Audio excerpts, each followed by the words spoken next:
Bien-aimés dans le Seigneur, nous sommes heureux de commencer cette nouvelle année dans la maison du Seigneur. Amen.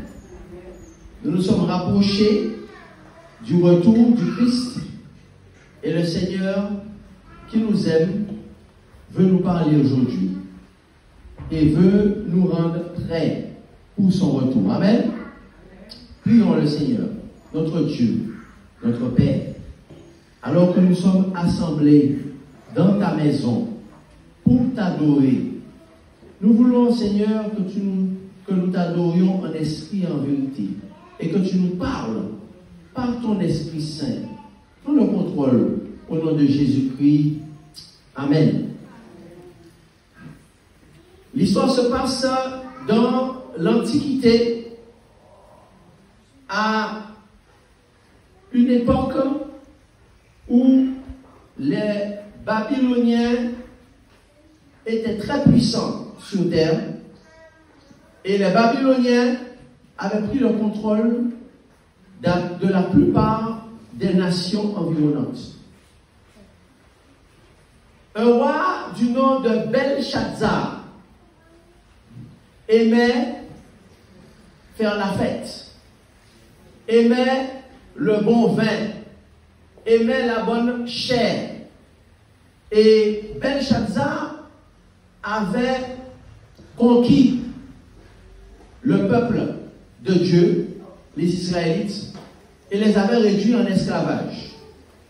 Et ne voilà-t-il pas que le peuple de Dieu, n'étant pas fidèle à cette époque, avait été réduit en esclavage par Belshazzar, avait été déporté à Babylone, et malheureusement, les vases sacrés du temple avaient été capturés également. Et chers amis, à cette époque-là, même le roi ne savait pas faire la différence entre le sacré et le profane. Aujourd'hui, nous vivons à une époque où très difficile.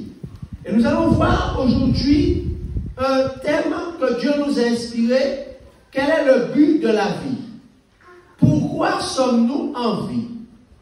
Pourquoi sommes-nous là aujourd'hui? Quel est le but de ta vie? Pourquoi tu es en vie? Quelle est la raison principale pour laquelle tu es en vie? À cette époque, on se posait la question, et c'est une question qu'on se pose encore aujourd'hui. À cette époque, le but de la vie, c'était de profiter, de faire la fête, de manger et de boire, de boire du vin, de boire le bon vin. Mais nous avons déjà vu que dans la vie, c'est le monde spirituel qui dirige le monde matériel. Et nous avons vu que dans cette vie, nous devons apprendre à faire la différence entre le sacré et le profane. Nous devons respecter Dieu et respecter les choses saintes. Nous vivons à une époque où il n'y a plus de respect pour le sacré. Hello, hello. Nous vivons à une époque aujourd'hui où l'on mélange le sacré et le profane. Nous vivons à une époque aujourd'hui où on ne sait plus ce qui est le bien et le mal. Et le roi de l'époque, celui qui dirigeait, il a organisé un festin. Lisons ensemble ce qui s'est passé. Le roi Belshazzar donna un grand festin à ses grands, et au nombre de 1000, et il but du vin en leur présence. Belshazzar, quand il eut goûté au vin, fit apporter des vases d'or et d'argent que son père, Nebuchadnezzar, avait enlevés du temple de Jérusalem. Afin que le roi et ses grands, ses femmes et ses concubines s'en servissent pour boire. Alors on apporta les vases d'or qui avaient été enlevés du temple, de la maison de Dieu, et le roi, les grands et ses femmes et ses concubines s'en servirent pour boire. Chers amis, aujourd'hui, nous nous rappelons ce que nous avons dit la dernière fois. Lorsqu'on veut être saint, on doit savoir quelle est la différence entre le sacré et le profane. Nous avons vu la dernière fois que l'homme ou la femme de Dieu doit s'éloigner des boissons fermentées, doit s'éloigner des boissons énivrantes.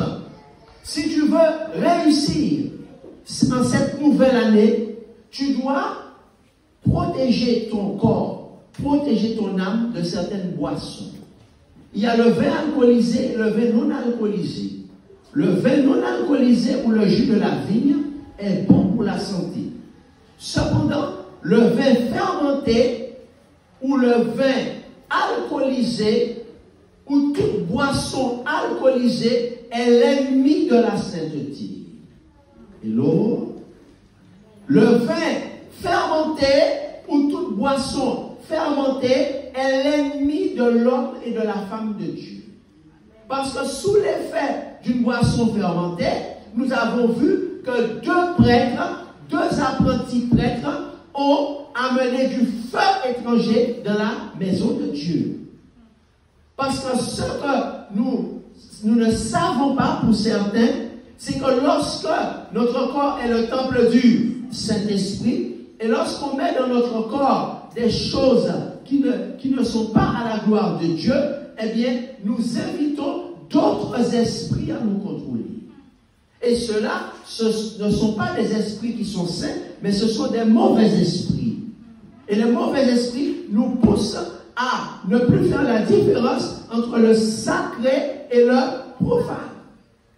Alors, sous l'influence des boissons énivrantes, le roi Belshazzar a demandé qu'on apporte des vases d'or qui avaient été utilisés, créés pour servir dans le temple, là où on adore le vrai Dieu. Et le roi Belshazzar, après cela, a fait boire tous ces grands dans ces vases sacrés. Ils burent du vin et louèrent les dieux d'or, d'argent direct, c'est-à-dire des idoles.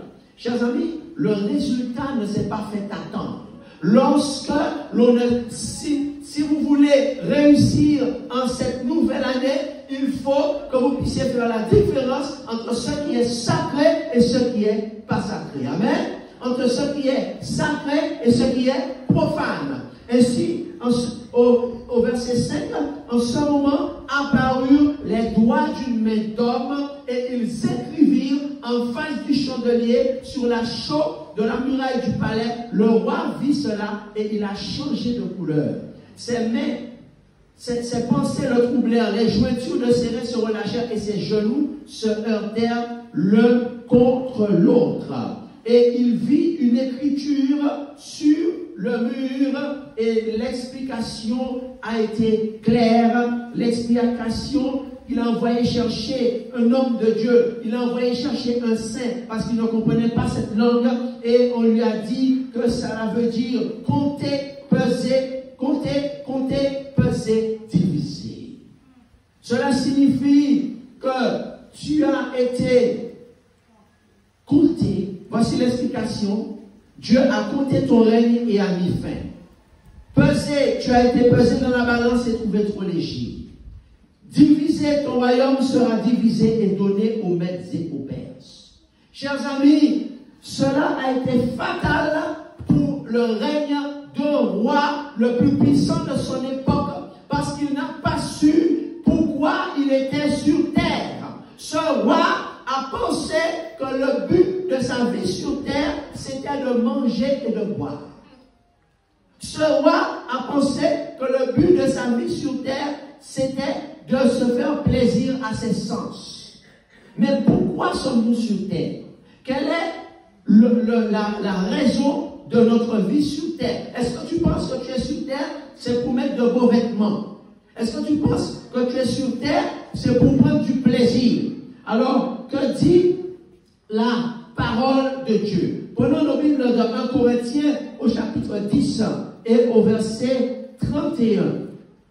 Dans la première lettre de Paul aux chrétiens de Corinthe, au chapitre 10 et au verset 31, nous lisons ceci.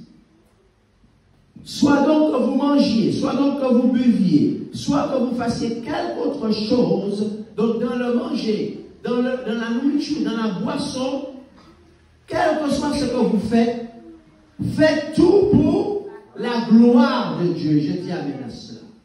La parole de Dieu, la Sainte Bible, déclare pourquoi nous sommes sur terre.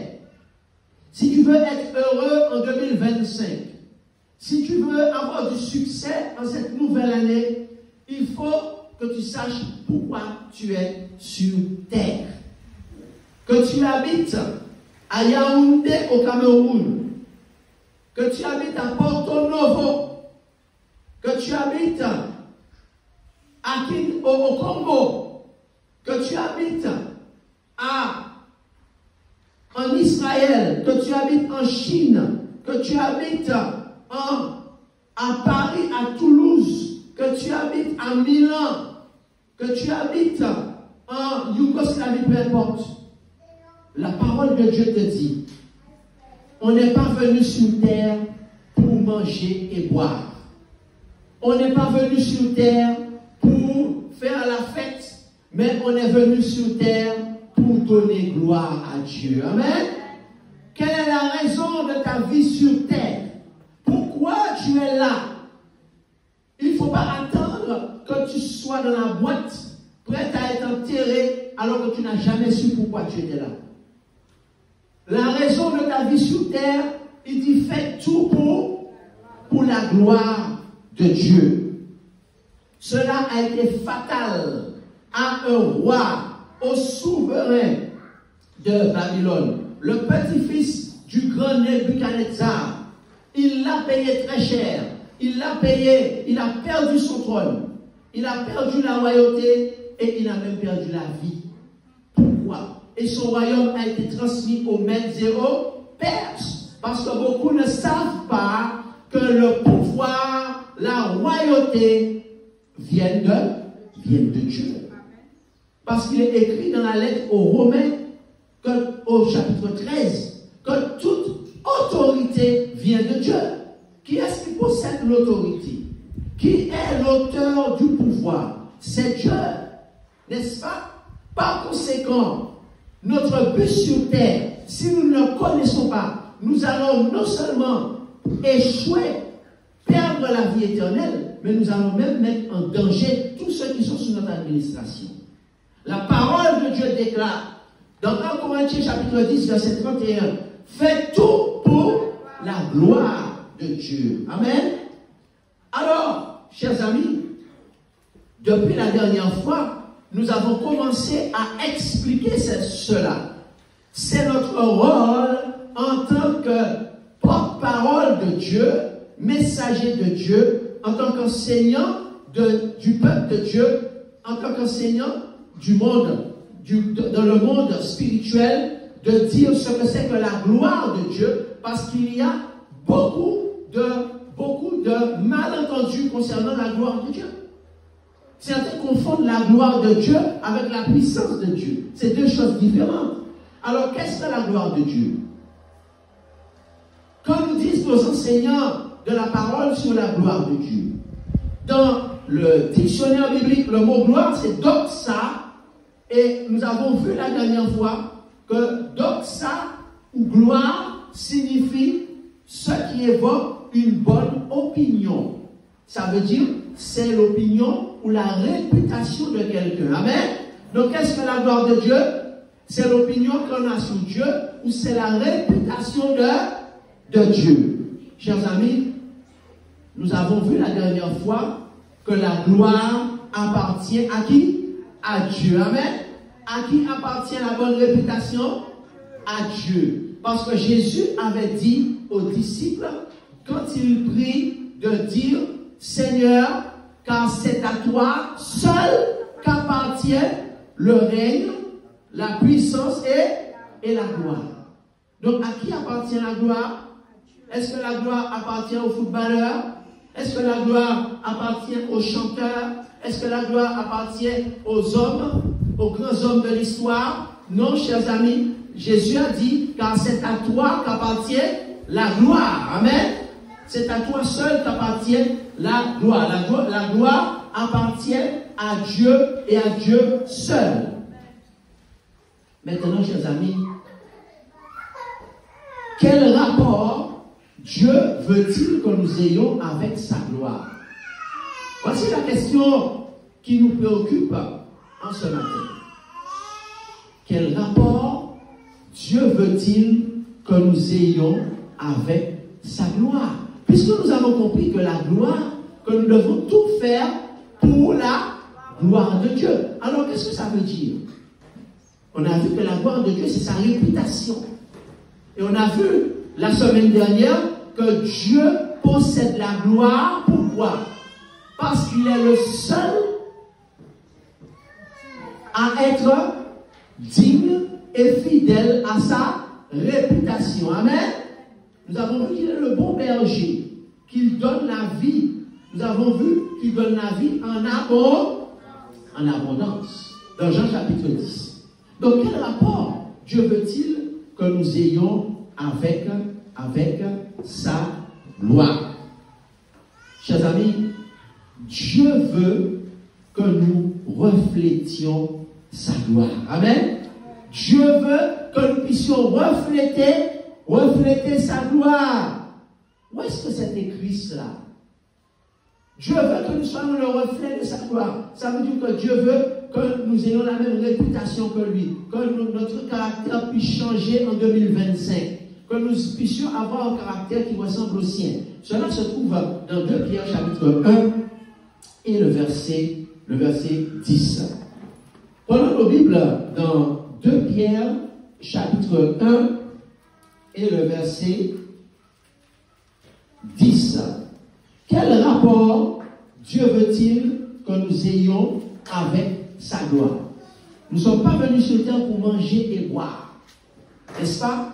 Il y a un grand souverain de cette planète qui l'a compris à ses dépens. Il a perdu la vie et il a perdu sa royauté. Parce que, eh bien, il était conduit par sa bouche. Et il buvait des boissons fortes, des boissons énivrantes. Et il a confondu le sacré et le profane. Eh bien, nous avons compris que nous sommes là pour donner gloire à Dieu. Amen. Et que, quel rapport avons-nous avec sa gloire? Nous devons refléter la gloire de Dieu. 2 Pierre chapitre 1 et le verset 9, nous lisons. Le Seigneur, 2 Pierre chapitre 1 et le verset 10, pardon. 2 Pierre chapitre 1 et le verset 10. Ceux surtout qui vont après la chair dans un désir d'impureté et méprisent, non, ce n'est pas ce texte-là. C'est 1 Pierre, je pense que c'est 1 Pierre chapitre 1 et le verset 9. 1 Pierre chapitre 1 et le verset 9. Donc nous avons une petite erreur sur le texte. Alors c'est à la page 1200. Non, c'est la page 1239, 1240. 2 Pierre 1, 10, c'est ça? 2 Pierre 1 et le verset 10. 2 Pierre chapitre 1 et le verset 9. Le Seigneur s'est délivré de l'épreuve les hommes pieux et réservé les injustes pour être punis au jour du jugement. Amen. En effet, chers amis, la parole de Dieu nous dit que le Seigneur souhaite que nous puissions être pieux, c'est-à-dire quoi? Refléter sa gloire,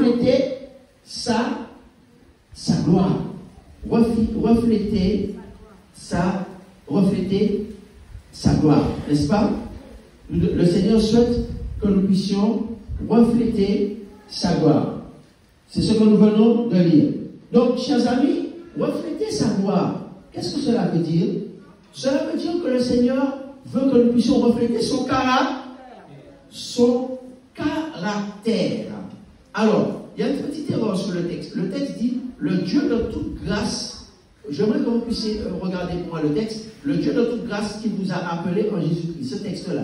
C'est ce texte-là que je cherche. J'ai une erreur sur la référence. Recherchez pour moi, Valérie. Le texte, le Dieu de toute grâce.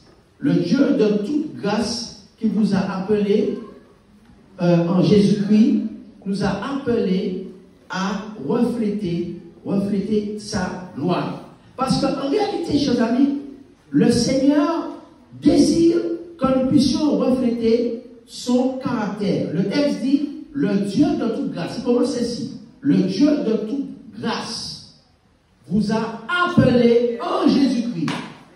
C'est quoi la référence? Le Dieu de toute grâce vous a appelé en Jésus-Christ. Donc le Seigneur nous a laissé un appel. Donc c'est un appel qu'il nous lance. Le Dieu de toute grâce vous a appelé en Jésus-Christ. C'est un appel à refléter sa gloire. Amen. Qu'est-ce que ça veut dire? Ça veut dire pouvoir lui ressembler. Et comment Dieu est? Il est, quand il est passé devant Moïse, il a dit qu'il est miséricordieux, compatissant, lent à la colère, riche en bonté et en fidélité. Le Dieu de toute grâce qui vous a appelé, n'est-ce pas? Allez.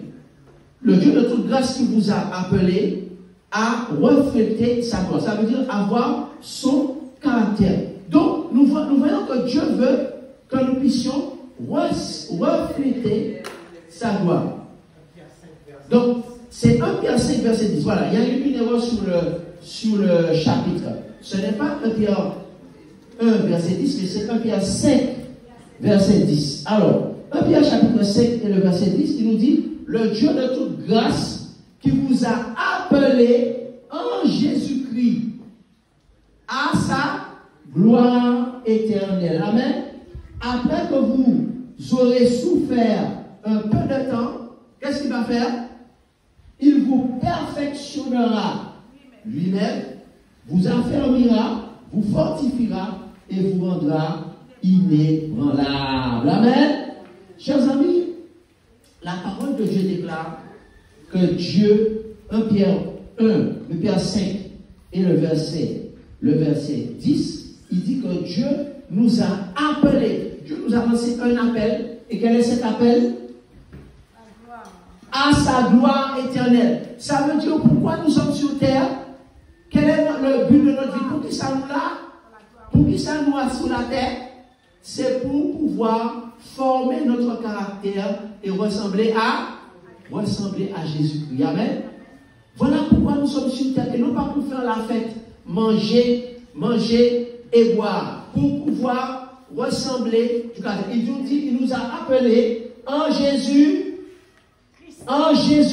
Qu'est-ce que ça veut dire en Jésus-Christ? Ça veut dire que c'est si nous avons une relation avec Jésus-Christ seul que nous pouvons refléter sa gloire. Amen. Ça veut dire que c'est si nous avons cette communion, cette prière avec Jésus-Christ que nous pouvons refléter sa gloire. C'est seulement si nous avons cette communion avec Jésus-Christ que nous pouvons changer de caractère dans cette nouvelle année. Maintenant, chers amis, est-ce que c'est possible de refléter la gloire de Dieu? Ça veut dire d'avoir son caractère. Oui, c'est possible. Mais est-ce que c'est facile? Non, ce n'est pas facile. C'est un combat. La Bible nous dit que c'est un combat. Alors, un combat contre qui? Un combat contre nous-mêmes, mais aussi contre un grand ennemi qui s'appelle Satan, qui a tout organisé sur terre pour que nous ne puissions pas avoir la gloire de Dieu, comme nous ne puissions pas ressembler à Dieu. Où est-ce que c'est marqué? C'est marqué dans 2 Timothée chapitre 4, le verset 7, à la page 1212.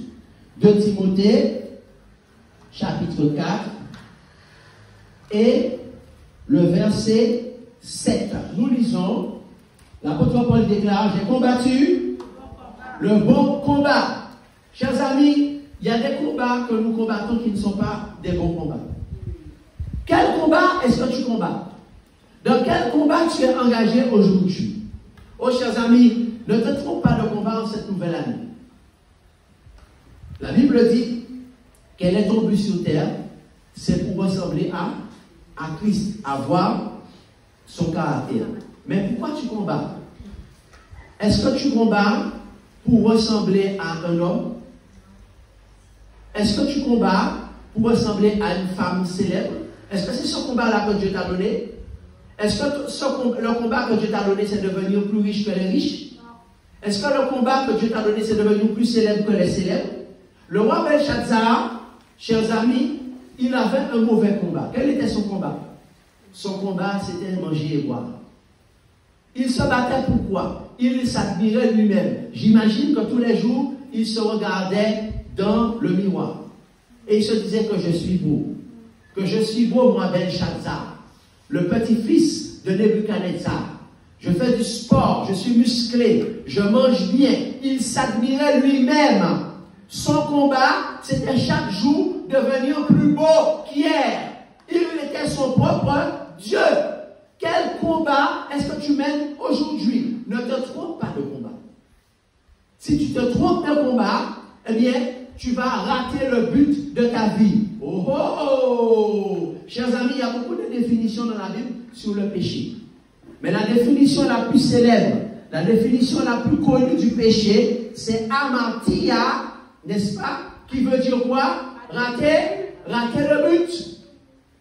Tu peux rater le but de ta vie. Ah, tu n'as pas compris. Alors, si tu es un amateur de football, et si tu aimes la Coupe du Monde, eh bien, tu vas te rendre compte que l'objectif des joueurs des deux équipes, c'est de ne pas rater le but, c'est de marquer le but. Amen? Mais si on va faire attention, Satan qui fait un goal en l'air. Si on va faire attention, Lucifer qui fait un goal en l'air. Si tu ne fais pas attention, Lucifer va faire un goal sur toi. Lucifer va marquer des buts et tu vas perdre la Coupe du Monde. Tu vas perdre le but de ta vie. Tu vas perdre le match de ta vie.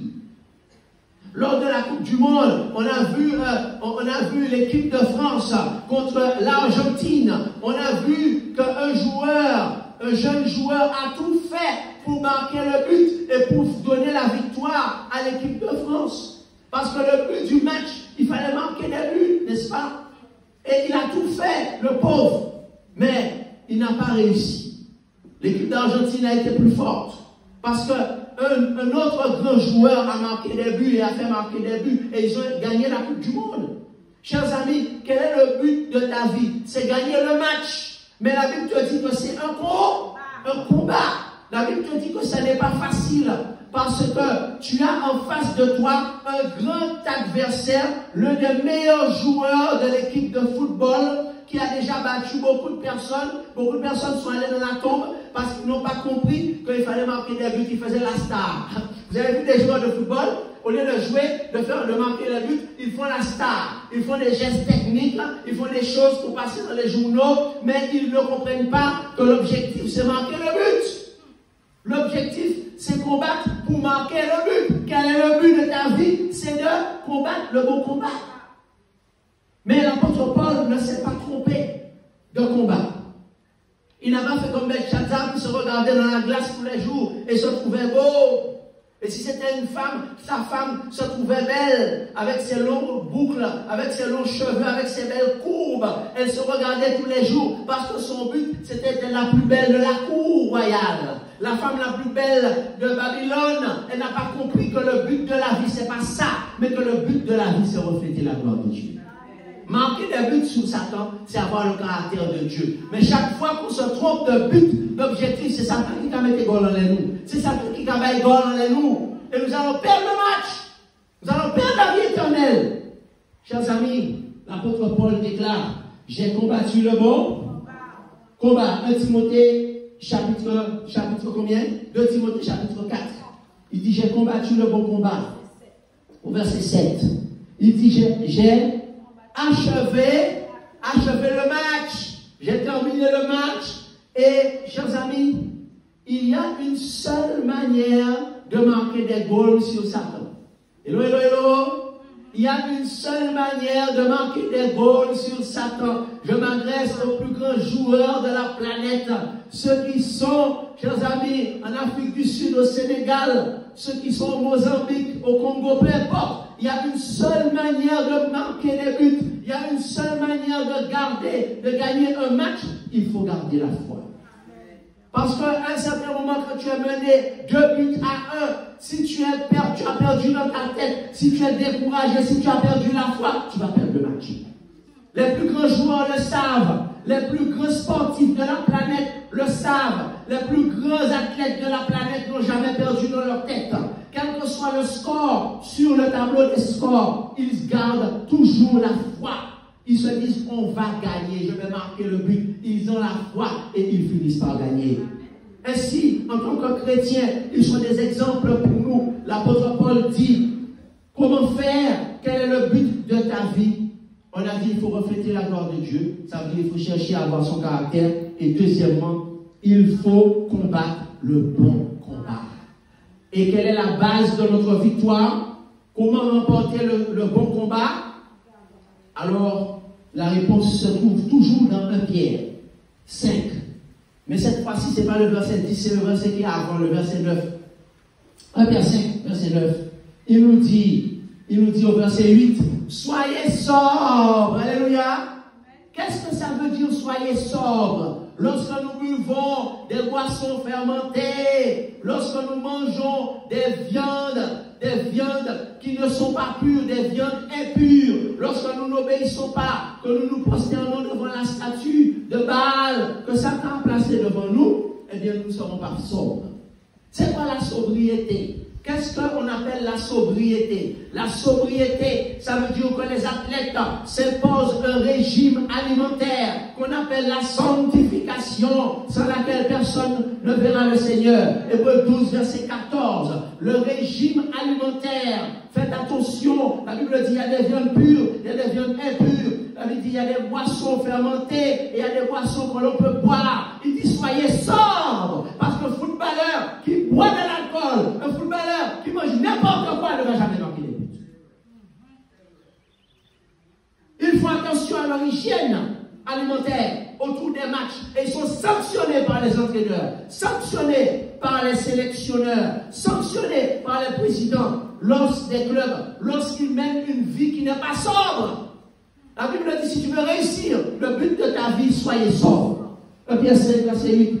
Et veillez, parce que ton adversaire qui est en face de toi, ce n'est pas n'importe qui. Il ne s'appelle pas Lionel Messi, mais il s'appelle le diable.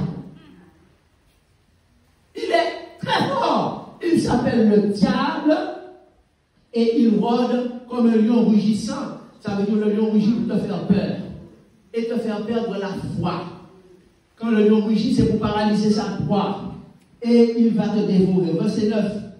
Il y a un seul moyen de le faire. Résistez-lui avec une foi ferme, sachant que les mêmes souffrances sont imposées à vos frères de la foi. 1 Pierre 5, verset 9. Il dit en réalité que pour pouvoir remporter la victoire, il ne faut pas te tromper de combat. Le bon combat, c'est le combat de la foi. Et que la base de ta victoire, c'est quoi? C'est la foi. Il faut, si tu veux atteindre le but de ta vie, ça veut dire gagner le match, il y a plusieurs choses à faire. Nous avons vu qu'il faut combattre le bon combat. Ne te trompe pas de combat. Ne fais pas comme Belshazzar, qui se regardait tous les jours dans le miroir et qui se disait, oh miroir, qui est le plus beau? C'est moi. N'est-ce pas? Et il pensait que c'était ça son combat, être le plus beau, celui qui mange le mieux, celui qui boit le mieux. Il n'avait pas compris que le combat, c'était ressembler à Jésus-Christ. N'est-ce pas?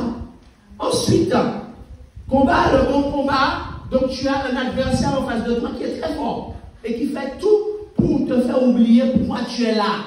Belshazzar, tu crois que tu es là, c'est pour manger et pour boire. Et tu vas trouver beaucoup d'occasions de faire la fête en 2025. Beaucoup d'occasions de manger et de boire. On va t'inviter à droite, on va t'inviter à gauche. Je ne te dis pas de ne pas y aller, mais quand tu y vas, n'oublie pas deux choses. Premièrement, que tu es dans un combat. Ça veut dire que l'ennemi va tout faire pour que toi, en tant qu'athlète, tu puisses manger des choses interdites, que tu puisses boire des boissons enivrantes, pour que tu puisses prendre des goals. Donc, sois sobre, première chose.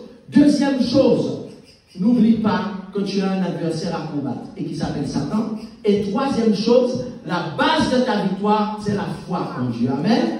Ça veut dire quoi? Comment avoir la foi? La foi, c'est un fruit du Saint-Esprit. La foi, et Luc 18, verset 8, Jésus dit qu'en réalité, quand il va venir sur terre, est-ce qu'il y aura des gens qui ont la foi? Luc 18, verset 8. Parce que Satan va faire peur aux gens et va remplacer la foi par la peur. Remplacer la foi par le doute. Il est un lion rugissant. Quand le lion rugit, la proie a peur.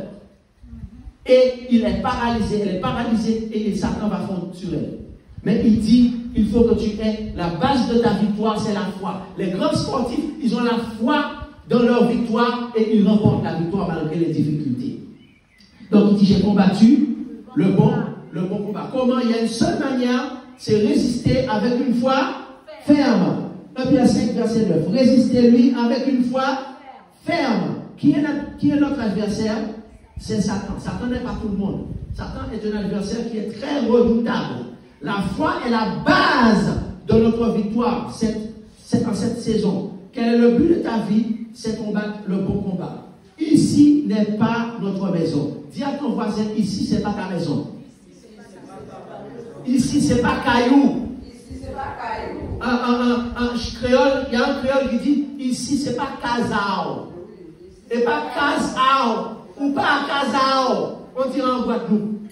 Ou pas la caillou, dit les Martiniquais. En Guyane, on dit, t'as pas à ton case. En Haïti, on dit, ou pas caillou ici, là. Tu n'es pas chez toi, ici. En réalité, ta maison a été perdue. Ta maison, c'est l'Éden. Ta maison a été perdue à cause du péché. Comment retrouver ta maison? Eh bien, il faut que Dieu restaure son image en nous. Amen. Il faut que Dieu nous fasse refléter sa gloire. Il faut combattre le bon combat de la foi, parce qu'il est écrit, or sans la foi, il est impossible d'être agréable à Dieu. Amen. Sans la foi, il est impossible de gagner le match. Sans la foi. Parce que Satan va tout faire pour te faire diversion. Pourquoi tu es là? Alors tu es un grand joueur d'une grande équipe. Viens avec nous, viens faire la fête. Viens faire la fête. Viens.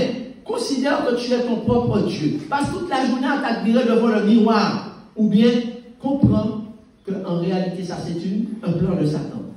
L'objectif, ce n'est pas que tu passes la journée à t'admirer dans le miroir. Que tu t'occupes de ton corps, qui va être détruit bientôt dans la mort. Mais l'objectif, c'est que tu puisses combattre le bon combat et refléter la gloire de Dieu. Pourquoi nous sommes sur terre? C'est pour refléter la gloire de Dieu. Ça veut dire avoir son caractère. Et pour le faire, nous devons combattre. Ce n'est pas facile. Nous devons combattre. Lequel combat? Le combat de la foi. Y a-t-il quelqu'un qui veut dire ce matin, aujourd'hui, je veux faire ce pourquoi je suis sur terre. Je veux combattre le bon combat. C'est-à-dire refléter la gloire de Dieu, avoir son caractère. Et par la foi en Jésus-Christ, je vais remporter la victoire sur Satan. Et je vais marquer des goals. Et Satan peut que marquer des goals en les moins. Satan ne va pas marquer des goals sur moi, n'est-ce pas? Amen. Satan ne va pas que je sois au Cap, n'est-ce pas? Au Cap, en Afrique du Sud, n'est-ce pas? Que je sois à Johannesburg, n'est-ce pas? Peu importe l'endroit où je suis, à Sydney en Australie, n'est-ce pas? Eh bien, à Mamoudzou, eh bien, je vais marquer des goals sur Satan. Parce que le but de ma vie, c'est ressembler à Jésus.